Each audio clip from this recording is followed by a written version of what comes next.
Olá, como você está? Então, hoje nós vamos responder questões sobre doença inflamatória intestinal. Então, vamos lá. Vamos lá. Considerando as afirmações, vamos encontrar a correta. Então, olha só. A doença de Crohn pode envolver qualquer parte do trato gastrointestinal, desde a cavidade oral até a região anal. Ok. Se na região mais afetada, o colo distal. Na verdade, o ilho terminal, perdão, aqui, ó. O ilho terminal é a região mais afetada, tá? E não o colo distal. Então já está falsa. Na doença de Crohn, os sintomas costumam ser crônicos e intermitentes, mas o curso da doença é variável. Ok? Alguns pacientes podem ter um curso contínuo e progressivo da doença ativa, enquanto uma parcela dos pacientes pode apresentar remissão prolongada após a pressão inicial. Correto, essa é a alternativa correta sem ressalvas. A doença de Crohn é facilmente controlada. Na verdade, ela pode ser bem de difícil controle, tá? E a cirurgia acaba sendo indicada em menos de 1% dos pacientes, exclusivamente na presença de estenose. Na verdade, a cirurgia ela é indicada em vários quadros. A estenose é uma complicação que sim pode levar à cirurgia, mas pode acontecer também em casos em que o tratamento clínico não obteve sucesso e a cirurgia é realmente indicada, tá? Então, falha no tratamento clínico convencional e complicações tendo a estenose como uma delas é indicativo de cirurgia. Mas ele falou exclusivamente, está errado. Próxima. A retocolite ulcerativa envolve geralmente a região de colo e reto. Até aqui tudo bem. Com acometimento transmural. Tem duas coisas que eu quero que você saiba sobre a doença de Crohn. Pode acontecer em qualquer região do trato gastrointestinal, é verdade. E o acometimento é transmural. Na retocolite ulcerativa, o acometimento é de mucosa, tá? E não transmural. Então, falsa. O diagnóstico dessas condições, Crohn e retocolite ulcerativa, é baseado em história clínica sugestiva e exame laboratorial, excluindo causas infecciosas. Não sendo necessário, na verdade, é necessário a biópsia. Isso porque biópsia, deixa eu circular aqui para você, é padrão ouro para o diagnóstico, tá? Padrão ouro. Vamos para a próxima questão. Então, ainda sobre o tema, qual a alternativa correta? O reto é o local mais acometido na retocolite ulcerativa e pode haver doença perianal com abscessos e fístulas. Lembra que na retocolite ulcerativa o acometimento é de mucosa? Então, para cursar com abscesso e fístula, isso é cara de Crohn, tá? De doença de Crohn. Escrevi bem errado, né? Crohn. Aqui, ó. Tá? A colonoscopia que revela pancolite granulomatosa sem acometimento endoscópico ou histológico do ilho terminal. Lembrando que o ilho terminal é uma região preferida da Crohn, né? E do reto é mais compatível com o diagnóstico de retocolite ulcerativa. Olha que interessante, pancolite granulomatosa é esperado em Crohn, tá? Mas não em retocolite, não é esperado aqui. Você poderia até Pra se atentar àquele sintoma terminal, né? Você esperar mais de Crohn, de fato a pancreatite granulomatosa é mais esperada de Crohn, tá? Então, essa alternativa é falsa.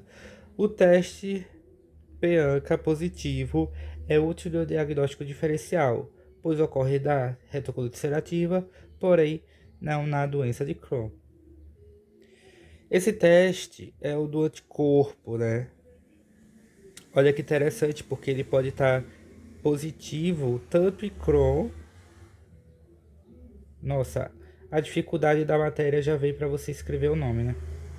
Quanto na RCU, brincadeira. Tá, pode estar positivo nos dois. Mas, de fato, tá mais positivo na retocolite ulcerativa. Só que ele falou que não ocorre na Crohn. Isso aqui, essa parte aqui é falsa, tá? Pode ocorrer nos dois. A inflamação transmural ocorre na doença de Crohn, Ok. E pode resultar em estenose, úlcera e perfuração. Afinal, é uma cobertura transmural, né, gente? E qualquer segmento do trato gastrointestinal e da boca perfeito, gabarito D, sem ressalvas nessa D. Vamos lá, ó. Rio Grande do Norte.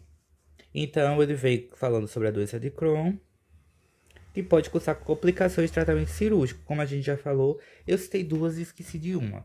Quais foram as que eu citei, né? Complicações que podem necessitar de tratamento cirúrgico. Lembrando, pode necessitar complicações, como a estenose, que é uma delas, e pode necessitar em outras duas. Se você tentou tratar com os métodos clínicos e falhou, pode ser um indicativo de necessidade de cirurgia, também havia citado, mas tem um outro que é doença inflamatória intestinal, ela pode acontecer em crianças. E nas crianças, se houver atraso do desenvolvimento, aí a gente pode precisar de cirurgia num grande número, tá? Num número bem expressivo. Então, vamos lá. Olha só que dentre as três, qual é a que não tá aqui e que é preciso cirurgia também? Suspeita de malignidade. E a resposta para isso aqui, para você conseguir entender, é que neoplasias, quando a gente fala de trato gastrointestinal, especialmente relacionado a o câncer coloretal, que pode ser, pode ter cursado, né, por meio da doença de Crohn, porque as doenças inflamatórias intestinais aumentam os fatores, as chances de você desenvolver câncer coloretal, né? Ok. A partir disso, o grande, o grande mecanismo de cura é de fato a cirurgia, tá? Então, ainda que haja progresso no tratamento, a cirurgia, ela é realmente o fator que, em grande maioria das vezes, pode curar, tá? Então, essa é a alternativa correta. As outras alternativas podem ser contornadas. Elas podem, por exemplo, fístulas e abscesso podem ser tratados com cirurgia, mas se houver progresso do tratamento, a gente não precisa ir para cirurgia necessariamente, mas a malignidade é realmente o fator assim disparado de cura por meio da cirurgia, né? Vamos para a próxima questão. Vamos lá. Mato Grosso.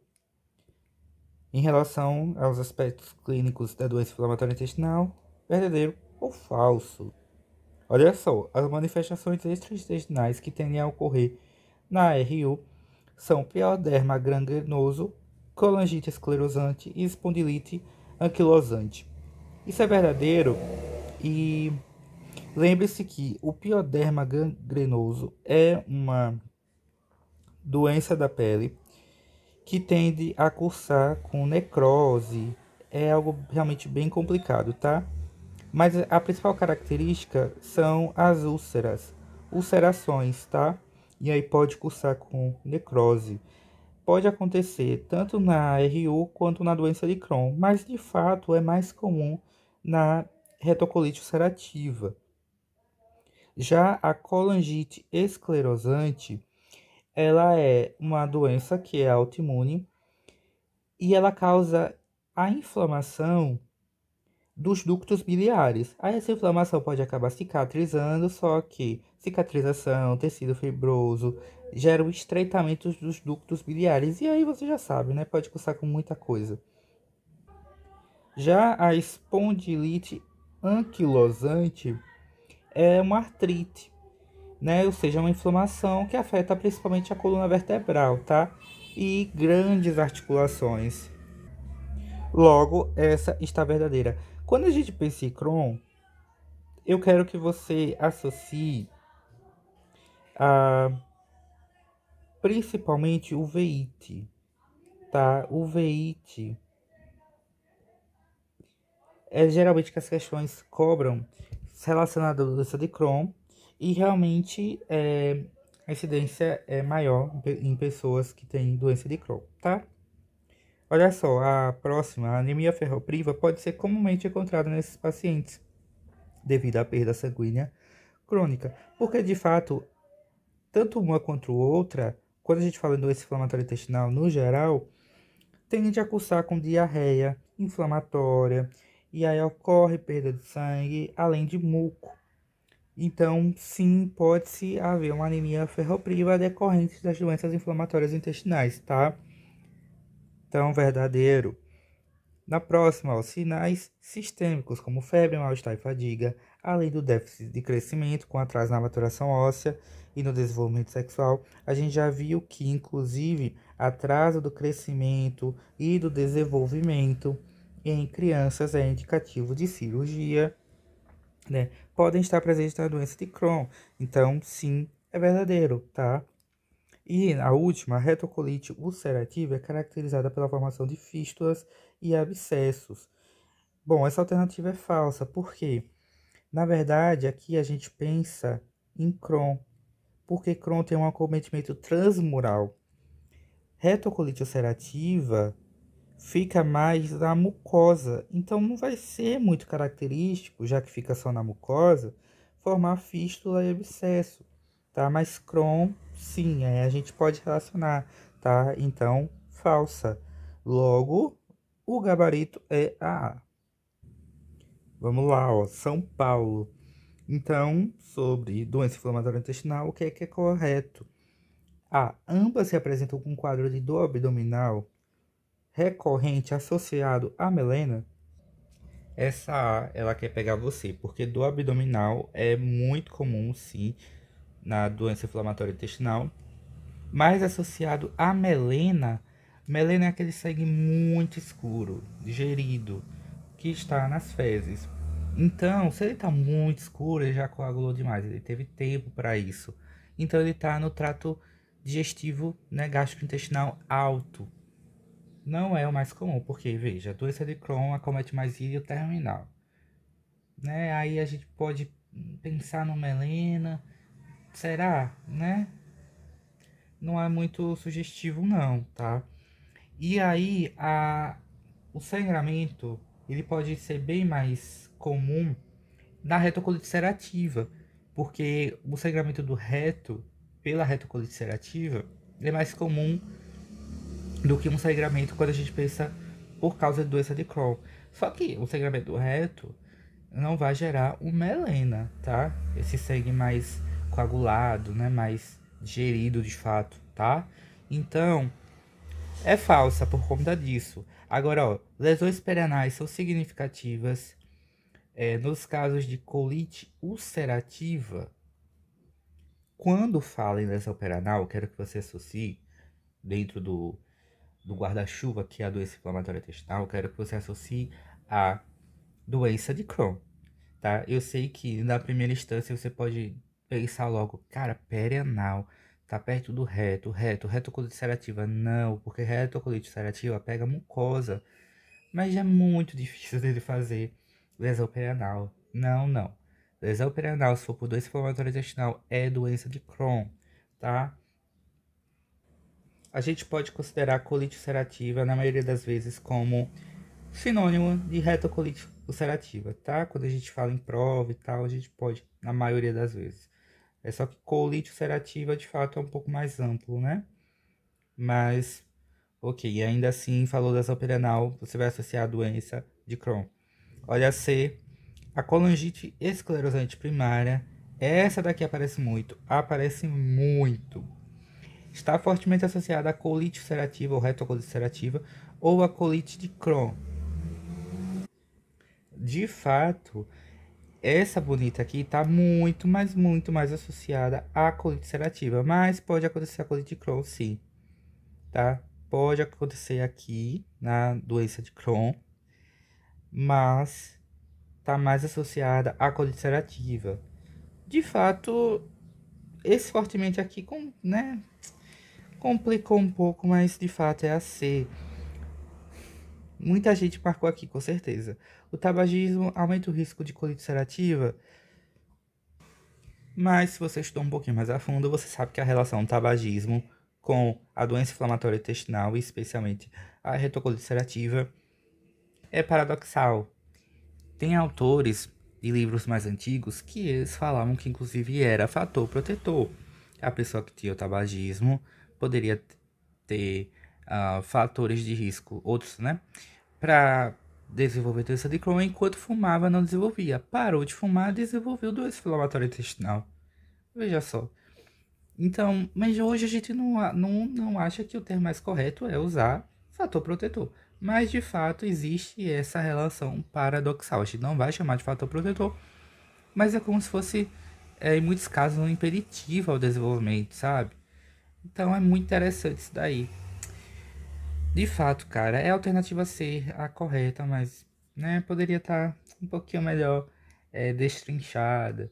Mas enfim, vamos para a próxima. Essa daqui, Goiás. Eu quero que você guarde um coração.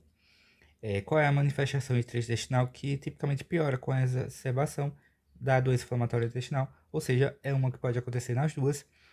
Essa daqui eu lembro que você deve lembrar que eu pedi para você associar com Crohn. Ok. Todas de fato estão associadas à doença inflamatória intestinal. Mas tem uma que tem a sua exacerbação relacionada com a atividade da doença inflamatória. Então, se a atividade dela aumenta, piora, a doença também piora. Guarda no coração, é a artrite, tá? Guarda isso no coração, beleza? Sei que é difícil de lembrar se você nunca viu um caso clínico ali na sua frente, mas é o que é. Precisa para a prova. Vamos para a próxima. Então, olha só, Foz do Iguaçu. Sobre DI, qual é a alternativa correta? A razão mulheres-homens sugere que acontece mais no sexo feminino? Não. O acometimento, ele é igual. Deixa eu colocar assim igual, ó. Tá? Igual. Beleza. Então, lembra disso. E o pico é geralmente até os 24 anos, tá? Já que a gente entrou em epidemiologia, vamos colocar alguns fatores que são importantes. Afeta as pessoas de todas as idades, tá? Mas geralmente começa antes dos 30 anos. Então é importante vocês estarem ligados nisso.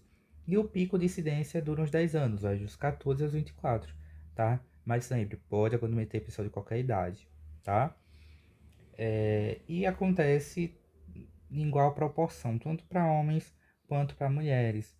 Tem alguns fatores também de etnia, e aí é importante você lembrar de pessoas que são judeus, tá? Tende a cometer mais pessoas de ascendência judaica. Vamos seguir. Então, essa é falsa. A alteração característica da colite ulcerativa é a ulceração descontínua. Não, é a doença de Crohn. Pega uma área inflamada, uma área normal. Área inflamada, área normal. Tá? Parece um ladrilhozinho. A ulcerativa é mais constante nesse sentido. A retocolite ulcerativa. Beleza? Então, falsa. A ulceração na mucosa nasal de Crohn pode ser transmural e ocorrer em qualquer parte do sistema digestório, mais comumente no ilho distal e no cólon proximal. Sim, lembra que eu falei? Ilho terminal, beleza, ou colo proximal, sim, correto. A ulceração na mucosa nasal de Crohn pode ser transmural, beleza, e ocorrer em qualquer parte do sistema digestório, mas comumente no ilho proximal, não. Ilho proximal e colo distal, ficou um gap aí, né? Não, é ilho distal e no colo proximal mesmo, tá? Um perto um do outro. Olha a próxima aqui, ó, da Amazonas, vamos lá. O que é correto? O corticoide é utilizado para induzir o tratamento, mas não mantê-lo? Tá perfeito essa daqui, não é para ficar utilizando corticoide, tá? Se a pessoa tá num quadro agudo, tá iniciando tratamento, a gente inicia com corticoide e depois passa para tiopurina ou um agente biológico. Geralmente a gente usa a deixa eu colocar aqui, ó, a famosa budesonida, tá? Então, beleza, tá correto essa daqui, sem ressalvas. A mesalazina é a melhor medicação para o tratamento da doença de Crohn? Não. Mesalazina é anti-inflamatório. Na doença de Crohn, no geral, o que a gente vai fazer? Vai induzir remissão por meio do corticoide, mas a gente não vai usar corticoide para sempre. E aí vai entrar com uma tiopurina, que é um antimetabólito, ou um agente biológico, tá? Então, falsa. A colite ulcerativa pode acometer partes do jejum, eventualmente. Por isso, as medicações sistêmicas são as melhores? Não, né? E quando a gente fala em retocolite ulcerativa, a gente vai pensar em colo e reto, tá? Então, não. O corticoide em baixa dose é bem-vindo em pacientes refratários, a, em pacientes refratários aos derivados, tá? De 5-aminosalicilato no tratamento em longo prazo. Ou seja, ó, esse aqui, o 5-aminosalicilato, é a bonita que ele colocou lá, é a mesalazina, tá? Beleza. Deixa eu colocar aqui para tu, ó. Essa é a mesalazina. Olha, veja só. De fato, corticoide pode ser utilizado quando você preferiria usar o 5-aminosalicilato, mas a pessoa tem alergia, não pode usar. Então, o corticoide, ele pode entrar, pode ser útil. Mas ele não é mais adequado para terapia de manutenção. Ou seja, quando a gente fala em longo prazo, o problema da questão tá aqui, ó. Tá? Então isso torna ela falsa. Beleza? Ah, mas é baixa dose. Não, vamos evitar. Beleza? A gente tem outras alternativas. Já discutimos sobre isso. Então, a com certeza tá muito mais correta é o gabarito. Vamos lá. Rio de Janeiro. Então, em relação ao tratamento, ainda vamos encontrar a correta.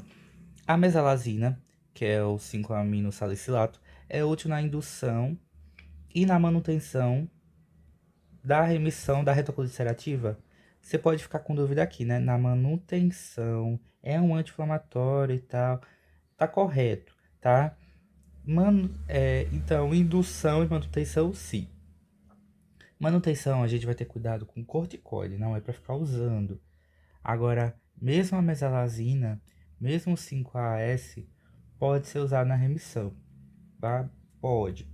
Não é tão contraindicado quanto o corticoide, né? Então, tá correto. A budesonida é a droga de escolha na prevenção da recidiva. Tá, ele tá dizendo que o corticoide é a droga de escolha na prevenção da recidiva. Mas se você tá tentando evitar recidiva, você tá tentando um tratamento de manutenção. Então a gente não vai usar corticoide, né? Muito falsa. O uso do infliximab, tá? Está indicado apenas em pacientes com a doença de Crohn, devendo ser evitado na retocolite ulcerativa. Preste atenção nisso aqui, essa aqui é muito importante, essa questão. O infliximab é um imunobiológico. Beleza. Ele pode ser usado nos dois, tanto no Crohn quanto na retocolite ulcerativa, e ele pode ser primeira linha, mas é primeira linha para grave ou moderado, tá? Isso torna a afirmativa falsa. Agora vamos para a última, ó. Os antimicrobianos de largo espectro devem ser utilizados na abordagem terapêutica inicial da proctite. Não. Abordagem inicial, eu quero que você pense na mesalazina, tá? Tá aqui para tu, mas como alternativa, a gente pode usar corticoide, mas veja que é uma alternativa. Você tá vendo que a gente tá tentando ao máximo usar corticoide? Interessante notar isso, né? Então, quero que você preste atenção nessas duas coisas, ó. Doença de Crohn ou retocolite ulcerativa, mas que está moderado ou grave, qual é a primeira linha? O imunobiológico. Qual é o imunobiológico? Ah, pode ser um infliximab, tá? Isso é importante você saber, concorda? Proctite também costuma cair muito na prova, né? Essa bonita dessa inflamação. Então, inicialmente, o que é que a gente vai pensar? Mesalazina. Ah, não dá. Aí a gente pensa no corticoide, sim, tá? No entanto, tem autores que colocam sim que o corticoide pode ser o inicial, a primeira linha, beleza? Então, leve isso em conta também. Outra coisa, vamos revisar, a gente ia falar doença de Crohn. Se for leve, como é que a gente vai fazer? Primeiro vai induzir a remissão e vai induzir com o quê? Com corticoide, pode ser. E depois vai fazer a manutenção com o quê? Com a tiopurina ou o agente biológico, beleza? Vamos para a próxima. Logo aqui, ó, gabarito A. Sergipe. Então vamos lá, ó. Para diferenciar doença de Crohn e retocolite, o que é que a gente pode usar? Vamos lá. Presença de granuloma não caseoso na histologia. Preste atenção que ele está querendo saber qual o fator que está mais associado à retocolite ulcerativa, tá? Beleza? Então vamos procurar qual o fator que está mais relacionado à retocolite ulcerativa. Ele diz presença de granuloma não caseoso na histologia, na alternativa A. Já falamos sobre granuloma, né? Tá mais associada a Crohn, tá? Tá realmente mais associada a Crohn. Mais uma vez, aqui ó, Crohn. Inflamação do colo descontínua, poupando reto. Crohn, a gente falou, né? Descontínua, que parecia um ladrilho. E tende a poupar o reto, sim. Pega mais ilho terminal, né? Beleza.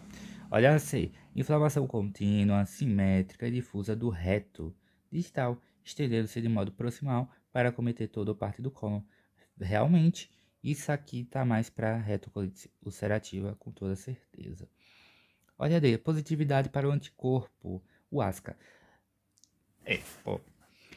Em prova cai muito o ASCA e aquele que a gente já falou, o ANCA, tá?